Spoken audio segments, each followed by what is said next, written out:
Bueno, hoy estoy desde el Parque Nacional aquí en la ciudad de Bogotá, como por la séptima con 34, es uno de mis lugares favoritos de la ciudad. Cambié de ambiente para contar la siguiente historia, que es desde Bogotá hasta Mocoa, en Putumayo, y la denominé Ruta al Sur. En realidad este viaje se parte en dos viajes. El primero fue un reto personal que teníamos con mis amigos de hacer en una sola etapa al menos 300 kilómetros, y la idea era ir desde Bogotá hacia Neiva, bajando por Melgar. Entonces eso lo hicimos en pandemia, cuando ya estaban empezando a dejar salir nuevamente, y arrancamos un fin de semana, un sábado a las 4 de la mañana, 4 y media en realidad. Arrancamos, éramos 5, 4 hombres, una mujer. Arrancamos por la autopista sur. Mi hermano iba en una camioneta escoltándonos y llevándonos el equipaje.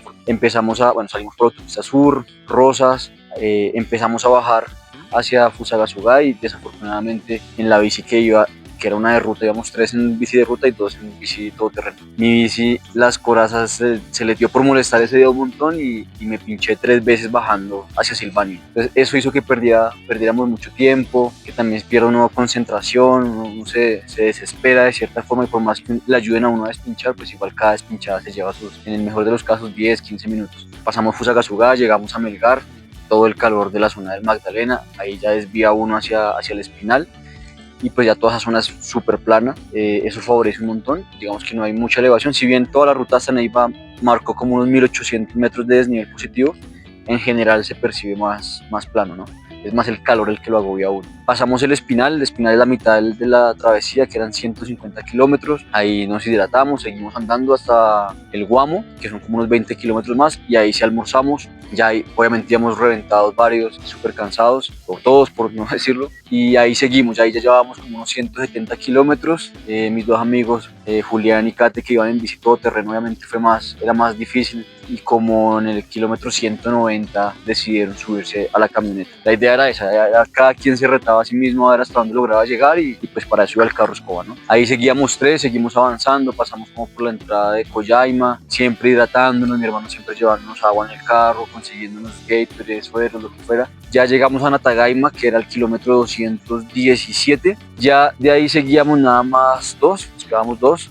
Yo digamos que seguí pedaleando, yo iba concentrado como en mi ritmo, y llegué hasta Aipe, que ya es como el kilómetro 265 más o menos, y no me había dado cuenta que se había quedado un poco más atrás. Pues como venía el carro, pues como que también los dejé un poco más atrás, era que se habían pinchado y tuve que cambiar de bicicleta y todo. Llegaron a Aipe, ahí comimos, ya era de noche, y ahí él no quería seguir, y yo, como fue madre, vamos que nada más quedan 35 kilómetros, ya hicimos 260, o sea, ya la motivación no está reventado, pero ya el tenerlo ahí es como dejar quemar el pan en la puerta del horno. Entonces se convenció, y los dos continuamos afortunadamente hasta Neiva, marcamos los 300. Strava me robó unos cuantos kilómetros, pero el odómetro sí habló de los 303, creo que fueron 302, 303 kilómetros. Llegamos, obviamente ya era de noche, eran como las 10 de la noche, llegamos a comer a un sitio de comida rápida, recuerdo, y yo la verdad medio comí y me quedé dormido en la silla.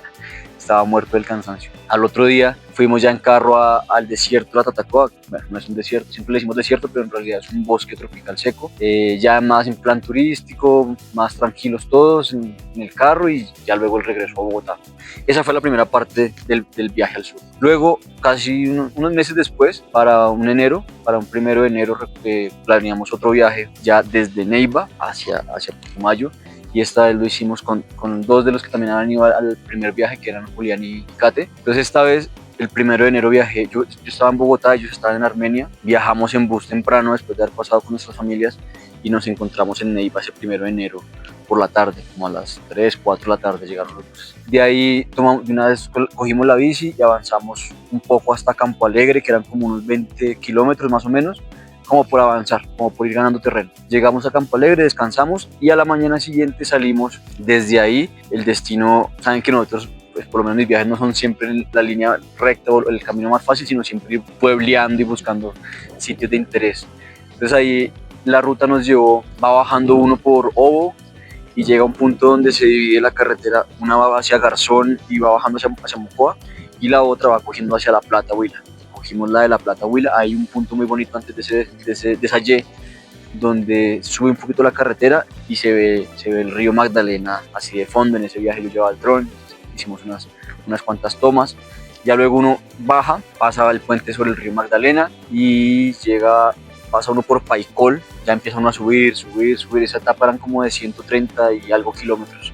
Y era subir. Pasa uno por La Plata Huila, que es una ciudad pequeña, o un pueblo grande, como lo quieran llamar. Y ahí empieza uno a subir, ya toda esa zona es más de resguardos indígenas. Ahí va uno subiendo por el río, tal vez me equivoque, el río Páez tal vez. Va uno subiendo por el río, el paisaje es muy bonito, ya nos ha cogido la tarde y llega un punto en el que la carretera sigue hacia el Alcázar o se desvía a mano izquierda para coger a Insá. Nosotros nos desviamos y antes de llegar a Insá uno vuelve y se desvía a mano derecha y nuestro objetivo esa noche era llegar a Tierra Adentro. Tierra Adentro es una de las 7 maravillas de Colombia, es un parque arqueológico, son unos hipogeos, son unas tumbas, son tumbas de las culturas aborígenes precolombinas. En realidad no hay mucha información ni de esto ni de San Agustín, pero están dispersas en varias montañas y algunas están abiertas al público, entonces uno paga la entrada, ahí hay hospedaje en esa zona, no hay que ir hasta el pueblo, se llama San Andrés esa zona, y uno se hace la caminata. Al día siguiente nos hicimos la caminata, que fue muy buena, no solo a nivel cultural, sino también físico, porque eran como unos 16 kilómetros con 2 subidas duras, especialmente la segunda, que es al cerro, al Alto del Aguacate, y también unas vistas, desde ahí se veía Insá y se veía buena parte de esa zona como del macizo colombiano. Ya al día siguiente bajamos por La Plata, ahí recuerdo que a mi amigo se le reventó el neumático, pero una cosa salvaje, y afortunadamente una camioneta pasó y lo llevó hasta La Plata en la camioneta y seguimos el camino. A la salida de La Plata hay una cascada muy bonita que se llama el Azufral, queda justo al lado de la carretera, es muy fácil de ingresar. De ahí va uno subiendo, baja por el Pital, por el Agrado, y antes de llegar a Garzón, que era nuestro objetivo de ese día, pasa uno por el río Magdalena nuevamente y aquí está la represa del Quimbo. Entonces ahí hay zona para hacer deportes acuáticos y es bastante amplia esa zona. Llegamos a Garzón, descansamos ahí y a la mañana siguiente continuamos hacia el sur y ahora sí por la troncal principal. Pasamos por Altamira, que Altamira es el sitio donde se desvía uno hacia Florencia, Caquetá, o sigue derecho. Nosotros en este caso seguimos derecho. Llega uno a Pitalito, que es como la ciudad más grande de esa zona, de esa troncal con la que nos encontramos. De ahí avanzamos unos cuantos kilómetros más, como unos 30 kilómetros más, para llegar a San Agustín Huila. La entrada a San Agustín era una subida también como de unos 5 o 6 kilómetros, buena.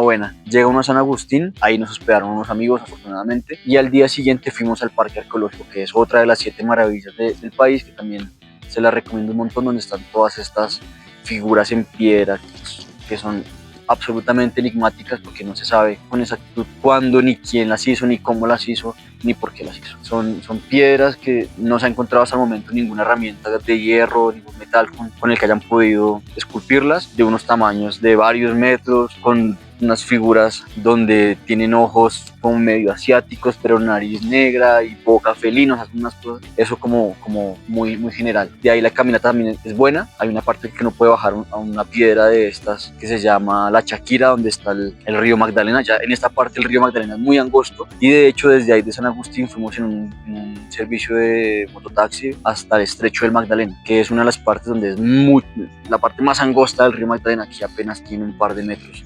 Ya de ahí continuamos nuevamente al día siguiente, avanzamos o nos devolvimos mejor hasta Pitalito y ahí nos despedíamos. Ya ellos por temas de trabajo tenían que continuar devolverse a Bogotá en bus. Yo tenía unos días más de vacaciones, así que aproveché y de ahí me mandé por una ruta, por una carretera medio sola, por una subida, y luego bajaba al municipio de Acevedo, Huila, y venía a conectarme con la vía que va hacia Florencia. Entonces llega uno ahí, va uno por la carretera principal hacia Florencia, hace una subida, por este lado es el más suave, que son como unos 15 kilómetros más o menos, hasta el alto que se llama el Pórtico. Este pórtico, o estos pórticos porque son varios, aparte de ser la cima de esa montaña, es la frontera entre el Huila y el Caquetá. Entonces ya a partir de ahí empieza uno a bajar más de 30 kilómetros, casi 40. Llegué a Florencia, descansé en Florencia, al día siguiente aproveché, la verdad fue en un bus a un municipio cercano que se llama Morelia. Como era enero, pues había como ferias y fiestas por ahí, se come buena carne, hay un río donde estaba un montón de actividades de las ferias, están jugando vóley playa, gente en el río nadando, hay un puente colgante, o sea, fue bien agradable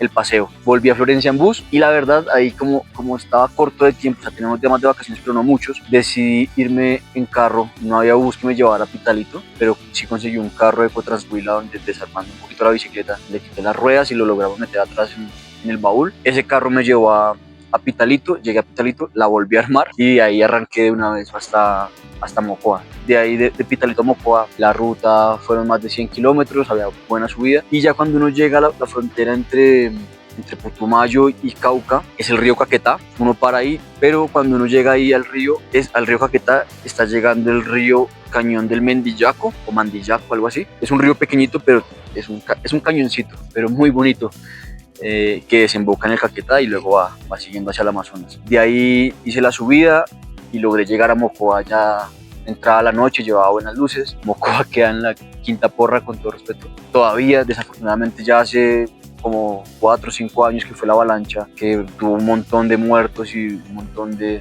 pérdidas materiales en el pueblo, en la ciudad. Se han invertido un montón de recursos, pero aún se ve que no han recuperado mayor cosa en la ciudad. Es una lástima cómo la corrupción se lleva todos esos recursos y la gente sigue viviendo la tragedia pese a que ya pasaron varios años. De ahí de Mocoa hay varias cosas para hacer, pero la más importante que voy a mencionar en el video es la de ir a las cascadas Fin del Mundo. A esas también fui en un bus, ya estaba cansado. 20 minuticos en bus de ahí de Mocoa, un colectivo. Llega uno y la caminata son ir y volver, son más o menos unos 12 kilómetros. Una buena caminata. No solamente la cascada al final del recorrido, sino que también hay otras cascadas más pequeñas y unas zonas para meterse a bañar. Muy bonitas, el paisaje es muy bonito. Eso ya es como el inicio de la selva amazónica. Ya de ahí vuelvo a Mocoa y nada, como siempre, tomar bus desde Mocoa hacia Bogotá. La experiencia, el viaje fue, bueno, los 2 viajes fueron muy bonitos. Cuéntenme ustedes si han hecho alguna de estas rutas, si conocen, si han ido a estas 2 maravillas del país que son San Agustín y Tierra Adentro, si han ido al Caquetá. Yo al Caquetá, a esta zona le tengo un montón de ganas, porque sé que desde Florencia uno puede conectar con una carretera que es la troncal del Amazonas hasta conectar Mocoa y después de hecho poder subir a Pasto y bajar hasta Tumaco. Es una ruta que tengo pendiente, a ver quién se anima a hacerla conmigo. Desafortunadamente es un tema ahí de guerrilla y demás que toca esperar a que se calme un poco, pero la tendré que hacer. Los números de este viaje fueron los siguientes. Iniciando en Bogotá, fueron más o menos 7 etapas de bicicleta en un total de 11 días de viaje. Aquí marca 1058 kilómetros, pero en realidad fueron unos 920, ya que hubo un trayecto en carro. Y asimismo el desnivel positivo en bicicleta fueron unos 15.000 metros, que eso equivale a unas 45 veces la subida de patios o unas 4 veces y media la subida de letras. Como se fijan acá, los primeros kilómetros fueron de bajada y luego la parte plana hasta Neiva, y luego sí que empezaba todo el sub y baja ya en las cordilleras. La segunda etapa fue de Neiva hasta Tierra Adentro, luego Tierra Adentro a Garzón, de Garzón pasando por Pitalito hasta San Agustín volviendo a pasar por Pitalito, Acevedo y llegar a Florencia. Este fue el regreso que se hizo en bus, y la última etapa fue desde Pitalito hasta Mocoa, que ya es prácticamente, pues está muy cerca de la frontera con Ecuador. Y el consejo del día es para estas rutas largas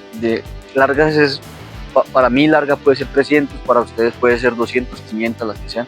Yo siento que una clave en estas rutas, o incluso si sean retos cortas, es plantearse micrometas. Incluso cuando vengo aquí, no sé, a Patios, que son 6 kilómetros, yo no voy pensando en el 6º kilómetro, sino que voy pensando en el kilómetro que viene, o en llegar al CAI, que es la mitad, o en llegar al plano de San Luis, que es el kilómetro 5, o sea, como que irse poniendo micrometas. En el caso de Neiva fue así, uno no sale pensando en que van a ser 300 kilómetros, porque si no la cabeza le juega una mala pasada y uno se vuelve loco. Entonces es como, bueno, no, salgamos de Bogotá, coronemos el Alto de Rosas, ya coronamos el Alto de Rosas, ahora lleguemos bien a Melgar, que es la bajada, hagámosla bien. Luego, bueno, vamos a almorzar, apuntemos a llegar al Espinal al mediodía para almorzar. Ya de aquí el siguiente pueblo es el Guamo, son 20 kilómetros, entonces vamos que en 20 se puede, y así con micrometas. Al final es que uno consigue la meta gigante, y eso aplica en realidad para toda la vida, creo yo. Para todo, cuando uno tiene proyectos gigantes, personales, laborales, lo que sea, deportivos, cuando uno le pone metas plausibles, o sea, como que uno las puede tantear de que si las está cumpliendo, siento que uno va más enfocado. Cuando es muy grande la meta y no se tienen sus métricas, se ve tan lejos todo que le puede jugar a uno en contra. Nada, nos vemos ahí en los comentarios y vengan al Parque Nacional, que es muy bueno para entrenar y para divertirse. Chao, chao.